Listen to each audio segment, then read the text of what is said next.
Hello दोस्तों। मैं भी आप ही की तरह एक बेरोज़गार आदमी हूँ। बस आपसे कुछ पूछने आया हूँ आज। मैंने 2 से ढाई साल पहले अपने यूट्यूब जर्नी स्टार्ट किया था और मैं मेडिकल से रिलेटेड और पढ़ाई से रिलेटेड कंटेंट अपने इस यूट्यूब चैनल पर डालता था। बट धीरे-धीरे वक़्त बदलता गया और हाँ, धीरे-धीरे थोड़े सब्सक्राइबर भी मैंने प्राप्त किए। थोड़ा मेहनत के दम पे, थोड़ा अपने स्ट्रगल के दम पे। बट एक समय ऐसा आया जब मुझे रियलाइज़ हुआ कि शायद मुझे ये क्विट कर देना चाहिए और मुझे कुछ और शुरू करना चाहिए जो मेरे लाइफ लॉन्ग में काम आए। और धीरे धीरे उम्र भी बढ़ती गई, घर वालों का प्रेशर भी बढ़ता गया कि कोई जॉब करनी है, कोई गवर्नमेंट जॉब करनी है, क्या कर रहे हो क्या नहीं कर रहे हो। फिर मुझे लगा शायद मुझे छोड़ देना चाहिए। बट मैंने शुरू की, थोड़ा गवर्नमेंट एग्ज़ाम के लिए पढ़ाई शुरू की और फिर धीरे धीरे इस यूट्यूब से मेरा नाता ही टूटने लगा धीरे धीरे। फिर धीरे धीरे करके मन से उतरने लगा, यार क्या ही बनाऊँ। फिर सोचने लगा आज नहीं कल बनाऊँगा, आज नहीं कल बनाऊँगा। बट मैं नहीं बना पाया। फिर मैंने सोचा चलो ठीक है। फिर धीरे धीरे टाइम बढ़ता गया, घर वालों से पैसा मांगना कम हो गया। मांगना कम क्या हो गया, मतलब आपको तो पता है 22-23 साल की उम्र में आने पे मतलब मन ही नहीं करता पैसा मांगने का। बट मैंने पैसा मांगना धीरे धीरे कम कर दिया। कम क्या, मतलब मन ही नहीं करता है। मांगो, मिलने को तो मिलता है, देने को तो हर कोई पैसा देता है। बट एक उम्र पे ना मन ही नहीं करता कि आप पैसा खुद से मांगो। मन करता है कि आप खुद से कमाओ, अपने मेहनत के दम पे कमाओ, अपने सपने पूरे करो। बट मैं भी यही सोचता हूँ ना।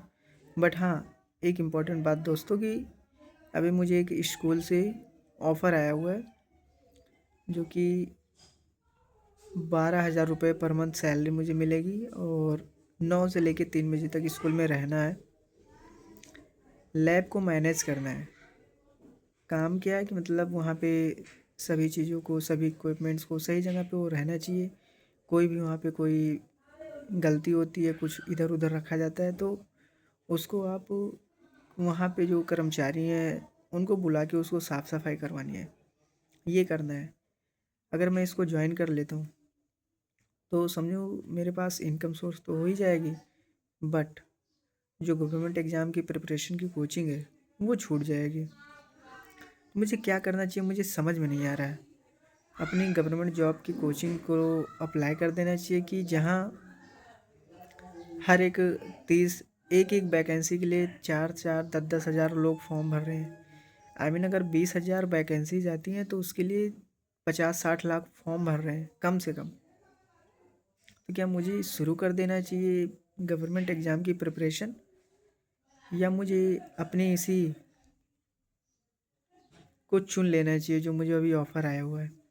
आपको वैसे तो मैं बताऊं कि मैं अपने स्कूल टाइम में टॉपर हुआ करता था। क्लास 10th में मेरे 81% आए हुए थे। क्लास 12th में भी मेरे 81% आए थे। आप सोच रहे होंगे ये सेम कैसे हो सकता है ना।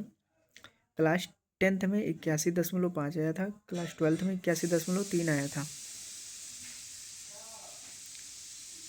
ग्रेजुएशन में 73%। आप बताओ मुझे क्या करना चाहिए, कुछ समझ में नहीं आ रहा है अभी। अगर मैं अभी इस 12,000 की जॉब को चुन लूँगा तो आगे का मेरा फ्यूचर थोड़ा लड़खड़ा सकता है। अगर मैं अभी चाहूँ गवर्नमेंट एग्ज़ाम की प्रिपरेशन करूँ, मेहनत करूँ तो 1-2 साल लग सकता है, या पता गवर्नमेंट जॉब में हो भी सकता है, नहीं भी हो सकता है। बट क्या कहते हैं लोग कि अगर अपॉर्चुनिटी आती है तो उसको पकड़ लेना चाहिए, ग्रैब करना चाहिए या छोड़ देना चाहिए। मुझे तो लगता है पकड़ लेना चाहिए। आपकी क्या राय है? इसीलिए दोस्तों आपसे पूछ रहा हूँ, आप लोग मुझे कमेंट में बताओ प्लीज़, मुझे क्या करना चाहिए। Thank you.